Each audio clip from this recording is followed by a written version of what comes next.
Welcome to the Happy Disruptors podcast. If you're a creative thinker with an unconventional approach to your industry, you just might be a happy disruptor. Join your friends at the Great Outdoors Foundation for honest conversations about tackling critical issues like conservation with an uncritical disposition. If you like to smile and get things done, this is the podcast for you. Hello and welcome to the Happy Disruptors podcast. I'm Katie, and today I'm joined by two very wonderful guests, longtime supporters of the Great Outdoors Foundation, Bethany Wilcoxon and Corey Sharp.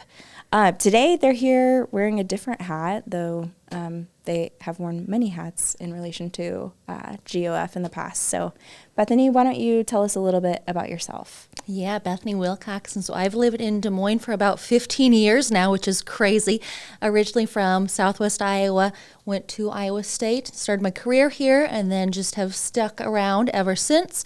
So live here with my husband and our daughter, and we love everything that the community has to offer. I'm a city planner by training, so of course outdoors are a big piece of that, amongst other items. So glad to be here today. Excellent. So glad to have you. And Corey? Yeah, Corey Sharp. I'm an architect with FEH Design.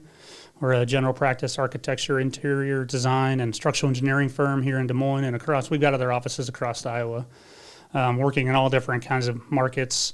I've lived most of my life here in Des Moines. I grew up in Pleasant Hill.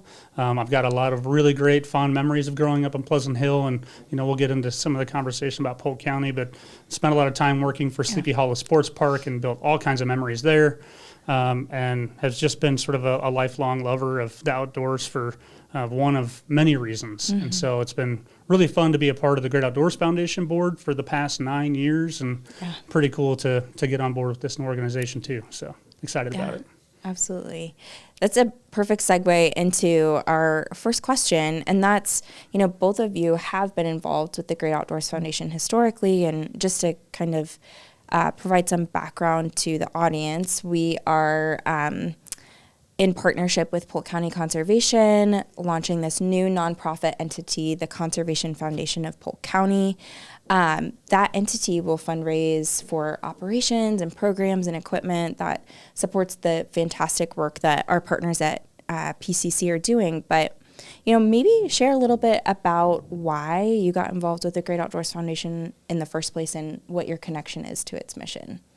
Yeah, well, you're looking at me. So, just first, growing up, spending so much time in the outdoors. I grew up in the country, and so the acreage, we had the woods down the hill from us, the creek, the only creek there is, everything else is a creek.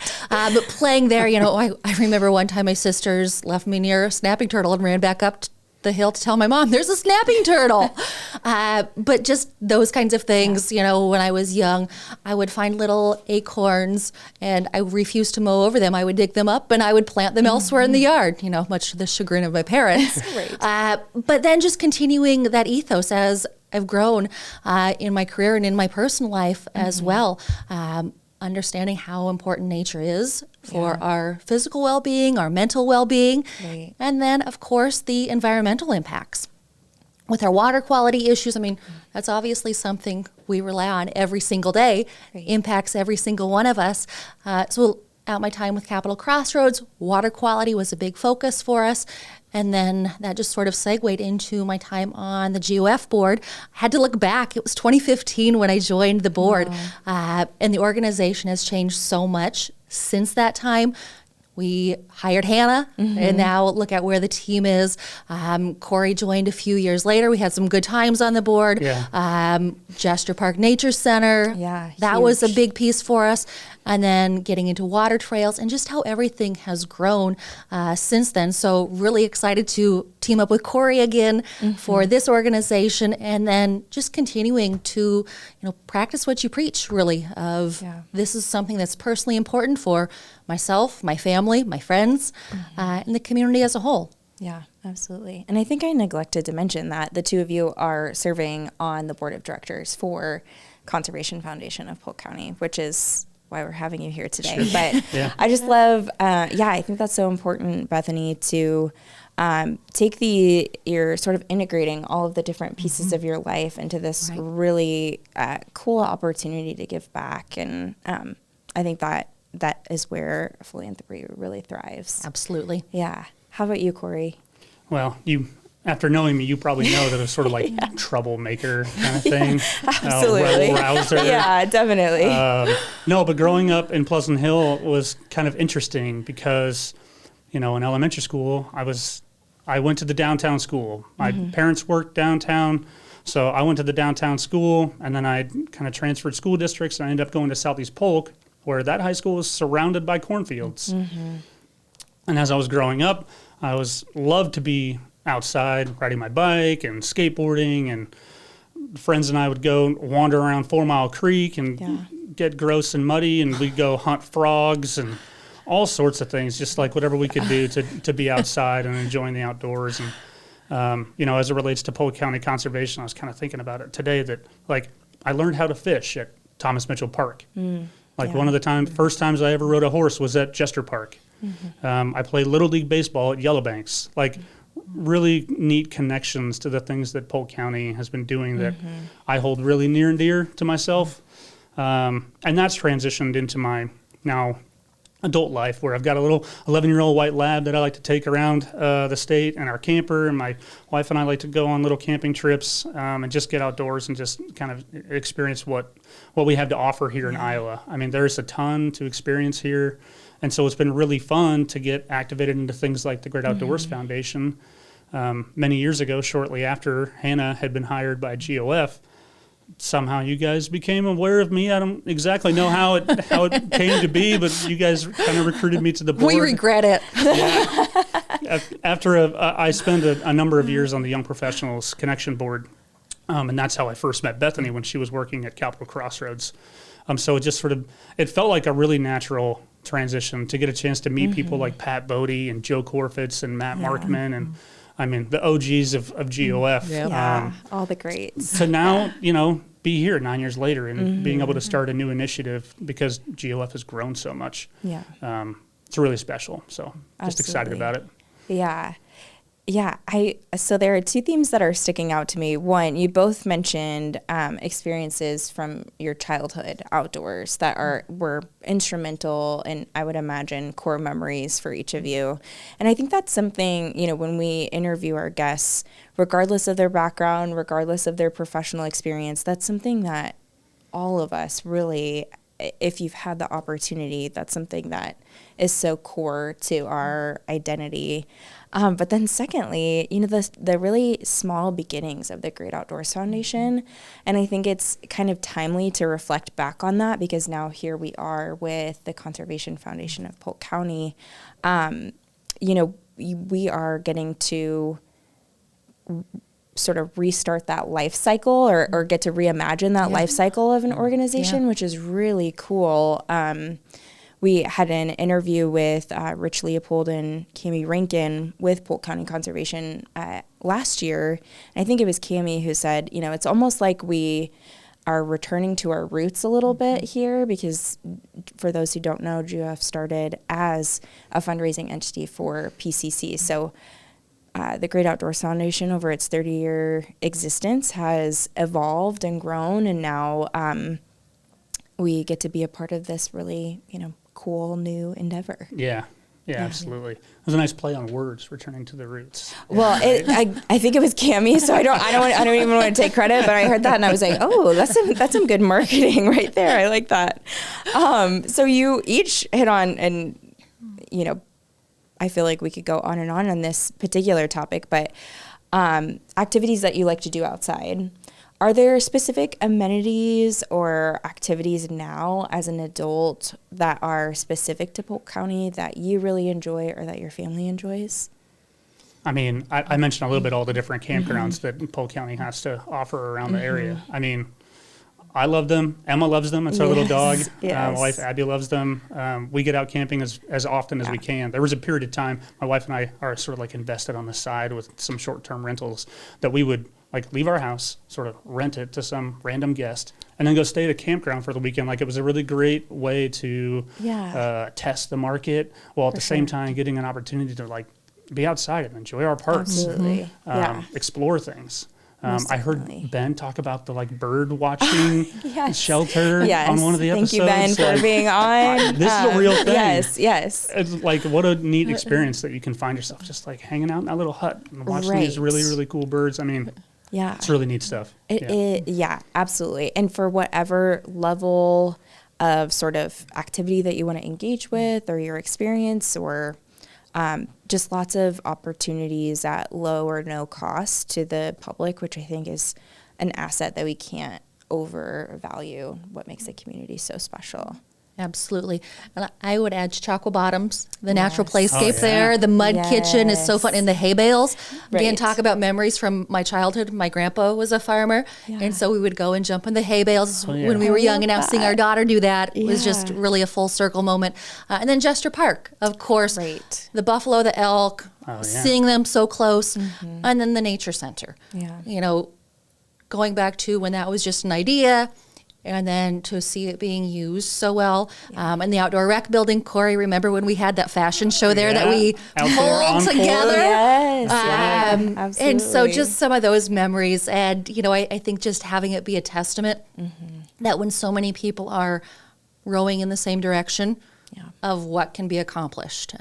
So, you know, one of those just proud moments and something that's going to endure for decades. Sure. Yeah, you know, you would think that I was asking you to like tee me up for the next question, because I think rowing in the same direction, you know, both of you have experience with public-private partnerships and sort of the sophistication of the partnerships that are, you know, available and accessible in these kind of situations that require either complex funding or maybe a different skill set that would be outside of sort of your traditional public sector. What do you think is the secret ingredient for success in situations like that with CFPC or GOF and Polk County Conservation? You know, I think meaningfully listening, taking the time to understand where the other party is coming from, understanding that there's going to be compromise involved. You know, as a city planner, there's a lot of compromise involved working with the community, right? So I always tell communities I'm working with, you know, let's try to find something that we can agree on 80% of the way and then compromise on that last 20%. Then we're at least moving the ball down the field. Right. And we'll figure out all of those details, but understanding that we're all just people. We're hopefully, you know, all trying to do the right thing, or, you know, better the world, better the environment, whatever it is. And figure out the details along the way, and understanding that everybody hopefully is working with the best information that they have at the moment and making decisions from there. And new information will come along, and then if we need to change course, we can do that. Yeah, most definitely. Yeah, those public-private partnerships seems like they always have a large group of varied interests and different kinds of stakeholders that have all their own opinions and thoughts on the matter. And it seems like the way that GOF goes about it, you know, probably is a similar way that McClure Engineering goes about it, same way that FEH Design goes about it, that like if we can bring all those voices to the table, or we can have discussions about what are these goals really want to look like, and how can we all kind of coalesce together to figure out the best way that, even if it is compromise, find a way that we're not feeling like we're paddling upstream, right? Let's find a way that we can kind of all go together and come to some result. And it seems like that's been the secret sauce to GOF's success, certainly. And I'm sure Bethany and I's personal careers as well. So. Yeah, I would just add, you know, it's ultimately relationships. It's not rocket science of, you know, Corey, how many projects have we talked about outside of GOF of, hey, you know, here's what's going on, or what's going on with this client, and just trying to understand. It's the human element. It's understanding people and being able to make that call, whether it's a work thing or if it's conservation related. Let's make that call and just really get that understanding so you have the more complete picture. Yeah, it's the sort of thing that's like, it's next to impossible to achieve anything by yourself, right? You need partners. Absolutely, yeah. Yeah, and certainly not anything of consequence, That's right? right. Like you can do a lot. You can do quite a bit on your own, but when you think about the projects or initiatives that are going to be milestones in the community, in the region. They certainly take, all sorts of engaged partners. And I love that symbiotic relationship where everyone is bringing the best to the table. And together you get the full set of competencies and resources and expertise that you need in order to affect change. Yeah, I love that. So shifting a little bit into your role on the board for CFPC, and each of you are super engaged in the community. How would you define or how do you articulate the role of you as a board member advancing the mission of a nonprofit that you're serving? Yeah, I think it's being as supportive as you can with the staff that we have within our organization, but then trying to figure out ways that you can go out and sort of like cheerlead on their behalf in the community. I mean, I try and be as engaged and as active as I can in the community, and I feel like anywhere I'm going, I'm either talking about FEH or I'm talking about the Great Outdoors Foundation. Or in the same conversation. Yes. We're talking about Emma. I mean, one of the three. Probably. Absolutely. Yeah. Emma first. Yeah, that's right. I mean, Not always. She's the best. But if you can be out there kind of just doing your best to spread that message, I mean, I think it's easy to spread that message when an organization like GOF has had the success that it has. Whether that you hold any responsibility to that, I think is besides the point. But just, share the message as often as you can, as widespread as you can. And when you're at the seat at the board table and you're talking to staff, just try and be there as a support system and provide the feedback they're looking for. Yeah, that's great. Yeah, you nailed it. I mean, it's you talked about wearing the different hats, but it's, in my mind, always having those hats on. And where can you mention the organization? They talk about, people mentioning your name in the room you're not in. Yeah. Same thing with the organizations that you're involved with. How can you show up and really be an effective advocate for those different organizations? Because you never know what might pique someone else's interest. Right, Yeah. exactly. And I think that, the getting outside of our particular sphere of influence is so helpful because, especially in a community like Des Moines or Central Iowa, there's always just like 1 degree of separation, right? So you might know someone who we don't know, but they are deeply passionate about conservation or outdoor recreation. And so just connecting those dots, I think, is really cool to see. And we are super fortunate to have really, really engaged board members, which is, as a staff member, that's what you want for sure. So we're at ground zero pretty much for CFPC. Imagine what it will look like in 5 to 10 years. You can close your eyes if you need to, if you're an open eyes imaginator. Is that a word? All right. Imagination. Imagineer. Oh, I like At McClure. that. Okay. That's imagination fantastic. Plus engineers. Nice. I love it. That sounds like that's some good branding there. Good. What does success look like in a dream world 5 to 10 years from now? I think if I could talk about maybe just like one initiative that is specific to me that I'm really excited about, really digging into, it's the work that Polk County is planning on doing at Sleepy Hollow Sports Park. And it's because like I was a snowboard instructor out there for many years. That's where I mountain biked race out there. I learned how to pick morel mushrooms at Sleepy Hollow. I mean, I've got all kinds of memories there, and it holds a special place in my heart because there was a period of time where like that was like the pinnacle of the place to go. And it sounds like Polk County is figuring out a way to try and re-energize that whole place out there. And I'm just incredibly excited for what's going to be developing out there, whether it be the sort of all-season kind of winter park that they're planning on, or the new campground, reinvesting in maybe some of the hiking trails in the area. I mean, all kinds of things that they're planning on over there. Yeah. I'm just so excited for what that's going to become. If I'm thinking 5 years down the road, I can only imagine what that place is going to be like and what those experiences are going to be. So hopefully they can provide those experiences to the next young little Corey Sharp down the road somewhere. Yeah. Keep him out of trouble. Yeah, right. Good luck, world. Right, yeah. Absolutely. For me, I think it's just that access and the opportunity. I mean, as I said, growing up in the country and having those opportunities to go out and play in the creek. How many other kids have the chance to do that in the Des Moines Metro. You know, that's not something that a lot of kids get to do. But you think about, you know, all these years later, I'm still talking about That's it. right. And Yeah. so you think about that access and how do we get kiddos to have all of these different experiences and getting them to actually care about their environment, understanding the role that they can play in conservation efforts. They can be your future board members as Yeah, well. exactly. But looking at all of those different pieces and working hand in hand with the team at Polk County Conservation and GOF to accomplish that is just so exciting. I think you look at the track record over the last, 5 to 10 years that Corey and I in particular have been involved and just what we've been able to see firsthand.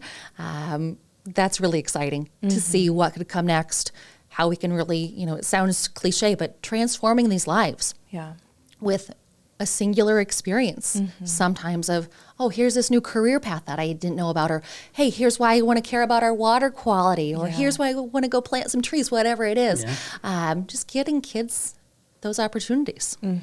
Yeah, it's so important. I love that both of you mentioned the impact on the next generation, because I think you can see that in any impact sector. Obviously, mission work, there are plenty of organizations doing lots of really, really critical work, but I think it is so exciting to think about the way we're impacting the next generation and, stewarding the land and water and resources that we have that Polk County Conservation does so well. I think that is just incredibly admirable and again, resonates with so many individuals in our community. So I'm really looking forward to making that connection and making it an opportunity for others to give back. So I'm getting sidetracked here, but I was thinking you were talking about the next generation, right? And I'm imagining like you're thinking of your daughter, but in my head, I'm also thinking of tree. Okay, because tree has a long life ahead of it, and I don't know if you want to talk about tree or not, but tree holds a special place for me. When would I ever not talk about tree? Right. So I have to think about now what grade is tree in. So tree, we did a native planting in our front yard many years ago, about a decade ago now. 8 or 10 years? Somewhere along in those lines. So when I got tree was, 5 or 6 is what they thought.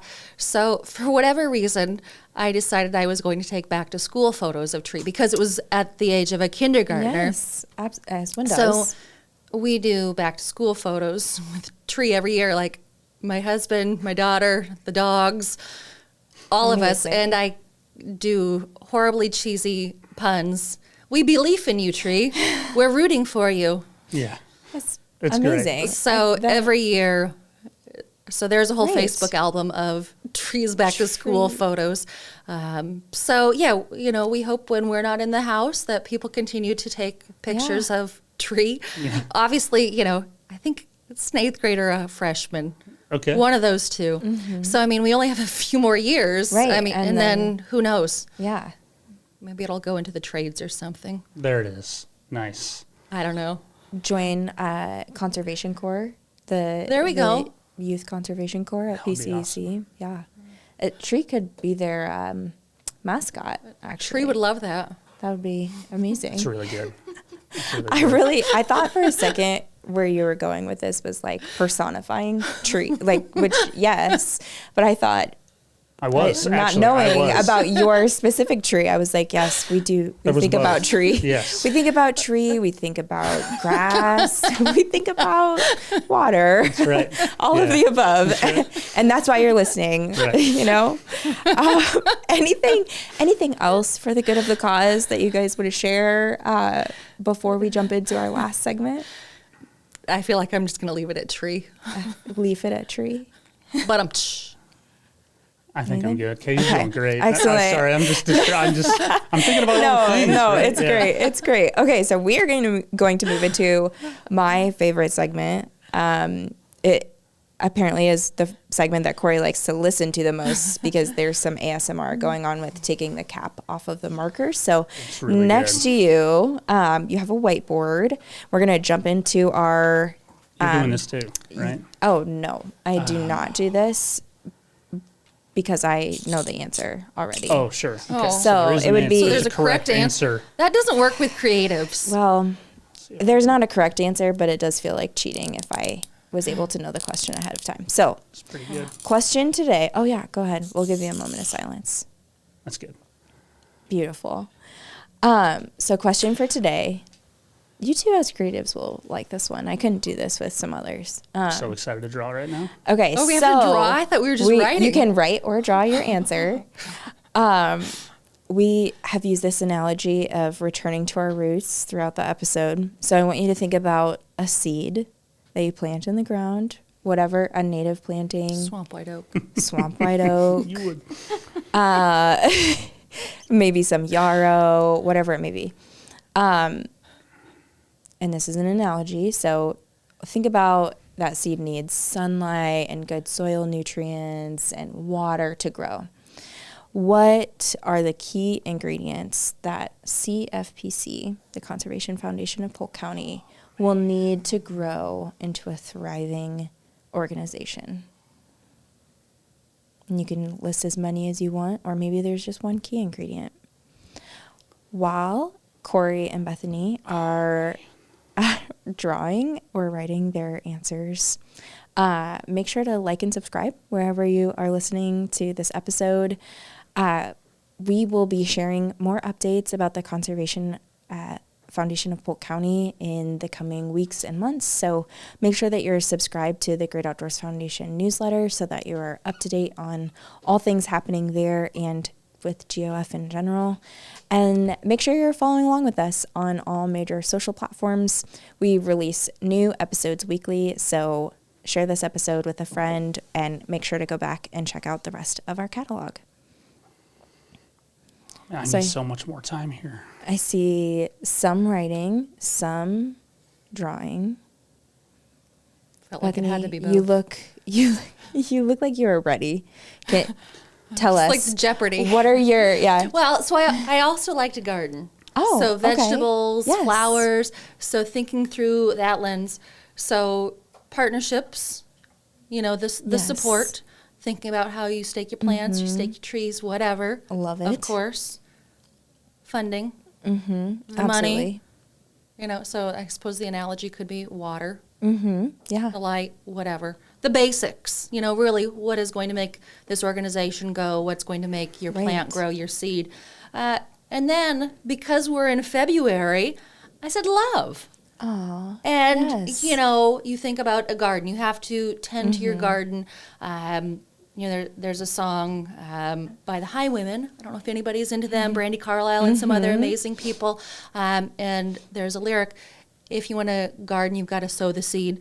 And, just really tending to what you're investing in, that you're trying to grow. So that love, same thing with the organization. I mean, Corey and I wouldn't be here if we weren't passionate about it. And that's really what it boils down to, is that passion. Who are those champions that are going to move it forward and make this organization into something beautiful to continue the flower cliche? Right. Well, yeah, you take care of what you love. Exactly. Absolutely. I love that. I need a bouquet now. All right. Corey. Did you write that? Is that what we... No, I wrote my notes. Okay, And I got drew a it. heart Okay. because I felt like I needed to have a picture in addition to words. Nailed it. I feel like what she said is what I drew. Okay. So All we're right. a good team. Kind of. Yes. But Okay, so one of the things. Make is- sure to show your camera too, because we gosh. want to. I'll try and not get too much light on it. Okay. One of the things I think that might go without saying is that we're at some point going to need funding, whether that comes from public grants or whether that comes from private donations. It would be really great if we could make it rain. Are those dollars? So those are $sign raindrops. Okay. Oh, I just hit my mic. I'm so sorry. Marketing it. That Marketing really, campaign. that got me. These are $sign That really got raindrops. Okay. And then just like architecturally, that's like the hatch symbol for ground, and mostly it's like compacted fill because we're going to need solid ground. Oh, yep. Okay, in order to have good support Yeah. for our organization, which will help grow smiley face flowers. Love it. Because we're going to have these kind of roots and. Yeah. You mentioned love. I was thinking happiness, but sort of there's going to have to be some positivity built around this organization to help us lead into the future. Hopefully we've shared a bit of that today. Yeah. I know this has been really fun for me too. So. Well, and I Likewise. think you know, PCC has millions of visitors to their facilities and parks and trails every single year. So I think the hope is that we just take all of those existing smiley faces and multiply them. Yeah. So I love great drawing. That's it. And great writing. Words. It's a nice heart. It's a good heart. Exactly. It's not quite symmetrical.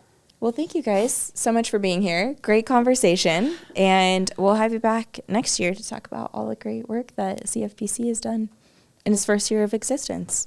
Look forward to it. Thanks for having us. Yeah, thanks, Excellent. Katie. Thanks for listening. We'll see you next week.